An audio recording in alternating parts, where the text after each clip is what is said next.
Um escândalo abala as capitais do poder. Uma conversa sigilosa entre ditadores vazou em vídeo, revelando o que jornalistas jamais deveriam ouvir. O presidente dos Estados Unidos deu ordens expressas para que as Forças Armadas se preparem para um conflito iminente.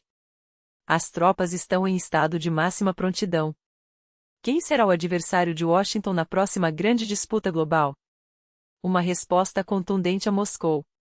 Enquanto isso, Putin faz um convite surpreendente a Zelensky para um encontro face a face e solta detalhes inéditos sobre os bastidores da invasão da Ucrânia. E a Rússia ferve. O que levou milhares às ruas e como o governo está reagindo, com mão de ferro ou ainda mais violência? O Mar Negro sufoca sob um novo desastre ambiental que ameaça toda a região. Essas e outras notícias urgentes desta quinta-feira, 4 de setembro, em primeira mão. Acompanhe o boletim exclusivo da Nesta, informações precisas e antecipadas sobre Rússia, Bielorrússia, Ucrânia e o mundo. Antes de qualquer um, com clareza e profundidade. Tudo o que você precisa saber hoje. A ordem é clara: os Estados Unidos devem estar prontos para a guerra. Não para iniciá-la, mas para enfrentá-la com superioridade. O secretário de Defesa americano, Pete Hegseth, analisou a parada militar em Pequim, onde Xi Jinping, Putin e Kim Jong exibiram seu novo arsenal. Para ele, essa demonstração de força é uma consequência direta da fraqueza da administração anterior, que permitiu que Rússia e China se aproximassem perigosamente. Foi um preço alto pago pela falta de liderança e pela erosão do poder americano. Por isso, o presidente Trump nos orientou, no Departamento de Defesa, a reconstruir nossas forças, a recuperar o espírito combativo, não porque buscamos conflitos, mas porque a preparação é a melhor forma de evitá-los. Deixamos isso claro para Pequim, Moscou e outros atores globais. A mensagem é simples: ao estarmos prontos, protegemos o povo americano em seu próprio solo. Hegseth reforçou que Washington já deixou explícito para a China e Rússia: os Estados Unidos defenderão seus cidadãos e manterão sua vantagem militar, incluindo sistemas de longo alcance e a tecnologia inigualável Golden Dome, que, segundo ele, a China é incapaz de replicar. Ao mesmo tempo, o chefe do Pentágono destacou que Trump ainda mantém um canal de diálogo com Xi Jinping, e a atual administração está aberta a cooperações, mas apenas a partir de uma posição de força. Enquanto isso, do outro lado do globo, Putin declara estar disposto a sentar à mesa com Zelensky. Claro, desde que o presidente ucraniano vá a Moscou. Uma proposta que, na prática, soa como um ultimato. Trump me perguntou sobre essa possibilidade, e eu disse: sim, é viável. Se Zelensky estiver disposto, que venha a Moscou, e a reunião acontecerá. A resposta de Zelensky não poderia ser mais dura. Ao ser questionado sobre a ideia de troca de territórios, sugerida anteriormente por Trump e ventilada por Putin, o líder ucraniano foi taxativo em coletiva ao lado da primeira-ministra dinamarquesa, Mette Frederiksen: a Ucrânia não cederá um palmo de sua terra ao ditador russo. Ele lembrou que ninguém confia em Putin e que nenhuma garantia vale algo com ele. Nas palavras do próprio Zelensky, ele mentiu dezenas de vezes. Mesmo que alguém aceite negociar territórios, quem pode garantir que não avançará ainda mais? Ninguém. Mas Putin enfrenta agora uma realidade que ele mesmo ajudou a criar. Após recuarmos nossas tropas de Kiev, pressionados por aliados europeus, a situação se inverteram radicalmente. A mensagem que recebemos foi clara e brutal: agora lutaremos até que um de nós seja aniquilado. Não me recordo se já disse isso publicamente, mas o fato é que as palavras ecoam como um aviso sinistro. E então veio a revelação mais inesperada. Durante a parada militar em Pequim, uma conversa privada entre Xi Jinping, Vladimir Putin e Kim Jong vazou ao vivo. Os microfones permaneceram ligados, e o mundo ouviu que os três poderosos discutiam não estratégias geopolíticas, mas sim, a busca pela longevidade e até pela imortalidade. Antigamente, viver até os 70 era raro. Hoje, aos 70, ainda se é jovem. Com os avanços da biotecnologia, podemos trocar órgãos indefinidamente, rejuvenescer e até conquistar a imortalidade, disseram.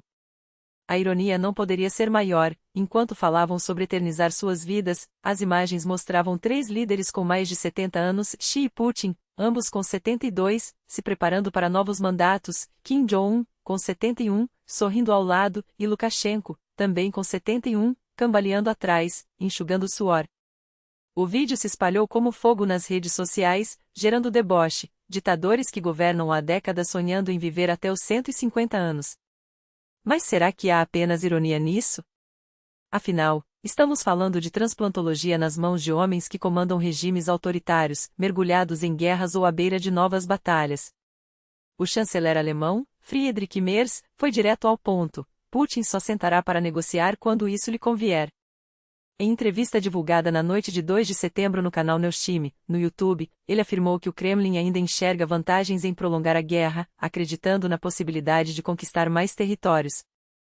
Ele só estará aberto a diálogos quando perceber que é do seu interesse. Por enquanto, o conflito lhe traz benefícios, está obtendo ganhos territoriais. Merz alertou ainda para as ameaças crescentes à segurança, sabotagens, ataques cibernéticos, danos a cabos submarinos e muito mais, todos os dias. Como podemos conter essa ofensiva? Ele relembrou que, no final de agosto, já havia avisado: a guerra pode se estender por meses, e o grande desafio de Berlim e Paris é manter unida a coalizão dos dispostos, que segue apoiando a Ucrânia. Em 28 de agosto, Merz havia sido categórico: um encontro entre Putin e Zelensky, nas atuais condições, é simplesmente inviável. E enquanto a guerra segue, a Rússia vive um levante contra a censura digital. Voronezh foi a primeira cidade onde ativistas de esquerda conseguiram levar pessoas às ruas para protestar contra o bloqueio de chamadas no WhatsApp e Telegram. A Organização dos Marxistas de Voronezh obteve autorização oficial e reuniu cerca de 80 manifestantes, que gritavam não apenas contra a restrição, mas também contra o mensageiro nacional AMAX, imposto pelo governo. Novos protestos estão marcados para 7 de setembro em Novosibirsk, Omsk e Petropavlovsk-Kamchatsk. Até agora, só Omsk tem permissão, mas grupos marxistas já pediram autorização em outras cidades, incluindo Moscou, onde pretendem realizar um ato em 13 de setembro. Curiosamente, até o Partido Comunista Oficial da Federação Russa organizou um protesto em Novosibirsk, em agosto, contra o bloqueio das chamadas, um caso raro em que comunistas de partido e independentes compartilham a mesma pauta. Os números não mentem, e a história se desenrola diante dos nossos olhos. Os números falam por si só e eles gritam. Uma pesquisa da Russian Field revelou algo estarrecedor: apenas 14% dos russos apoiam o bloqueio do WhatsApp e um irrisório 10% concordam com a censura ao Telegram. A esmagadora maioria, 70% e 71%, respectivamente, rejeita veementemente essa medida autoritária. Enquanto isso, o Kremlin insiste em empurrar goela abaixo Max, seu mensageiro nacional, apresentado como a salvação patriótica. Mas os especialistas alertam: este não é um aplicativo, é uma armadilha. As letras miúdas da política de privacidade do MAC são um manual de vigilância em massa. O documento admite, sem pudor, que os dados dos usuários são compartilhados automaticamente com o FSB, o Ministério do Interior, o Serviço Fiscal Federal e até o Banco Central. Pior, desenvolvedores independentes que dissecaram o código-fonte do aplicativo no GitHub descobriram funções ocultas que ultrapassam qualquer limite ético. O Max tem acesso irrestrito à geolocalização, lista de aplicativos instalados no dispositivo e, o mais aterrorizante, pode gravar áudio, vídeo e até capturar tudo que você digita, sem que o usuário sequer desconfie. Não é um serviço de mensagens, é um cavalo de Troia digital, projetado para transformar cada cidadão em um alvo monitorado 24 horas por dia. Enquanto a população é espionada, o mar se afoga em impunidade. A mancha de óleo que escorreu no porto de Novorossiysk já se espalhou por 350 km², uma área maior que toda a cidade de Krasnodar ou Rostov-do-Don. Imagens de satélite mostram uma camada espessa e densa de combustível, com estimativas de pelo menos 10 toneladas derramadas. Mas o que dizem as autoridades? Apenas 1 tonelada vazou, tudo está sob controle. Uma mentira descarada, enquanto a maré negra avança em direção à Crimeia, ameaçando atingir a costa ao norte de Anapa. Esse desastre não é um acidente isolado, é um padrão de negligência criminal. Em dezembro do ano passado, mais de 4.000 toneladas de óleo combustível vazaram no Estreito de Kerch, envenenando as águas, matando peixes e aves, e deixando um rastro de destruição avaliado em 85 bilhões de rubles. Agora, a história se repete e o governo, mais uma vez, minimiza a catástrofe enquanto a natureza paga o preço. Enquanto a Rússia se afoga em óleo e censura, Greta Thunberg desafia Israel no Mediterrâneo. Uma frota de 20 navios carregados com ajuda humanitária e 350 ativistas pró-palestinos, incluindo a própria Thunberg, partiu de Barcelona com um objetivo claro: romper o bloqueio ilegal à faixa de Gaza e abrir um corredor de socorro. A missão deveria começar em 31 de agosto, mas uma tempestade forçou o retorno ao porto. Agora, as embarcações, sob bandeira palestina, voltaram ao mar, em uma viagem de uma semana até Gaza. Um segundo grupo deve partir da Tunísia em 4 de setembro. Thunberg gravou um vídeo com uma mensagem direta: estamos de volta ao mar. Vamos quebrar o bloqueio. Não é sua primeira tentativa. Em junho, o exército israelense interceptou o iate Madeleine, com a ativista a bordo, rebocando o para-choque e deportando os tripulantes. Em maio, outra embarcação, a Conscience, foi danificada por um ataque com drones perto de Malta. Os organizadores culparam Israel, embora não haja provas. Agora, a missão é retomada, com os ativistas apostando que, desta vez, conseguirão furar o cerco. Enquanto isso, Israel não dá sinais de recuo. Em discurso recente, autoridades reafirmaram: o que começou em Gaza deve terminar em Gaza. Mas a guerra não se limita à faixa.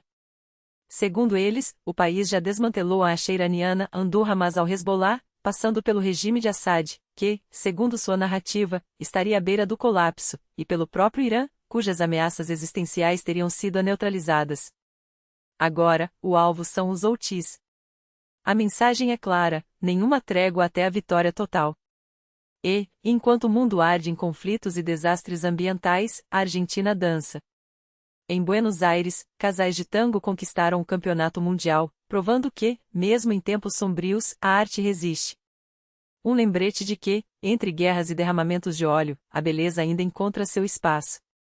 Mas a pergunta que fica é: até quando vamos assistir a tudo isso de braços cruzados? Obrigado por acompanhar até aqui. Sua atenção é o que nos mantém vivos. Compartilhe, comente, reaja, porque quanto mais somos, mais forte é a nossa voz. Até a próxima, e que as notícias que virão sejam melhores do que estas.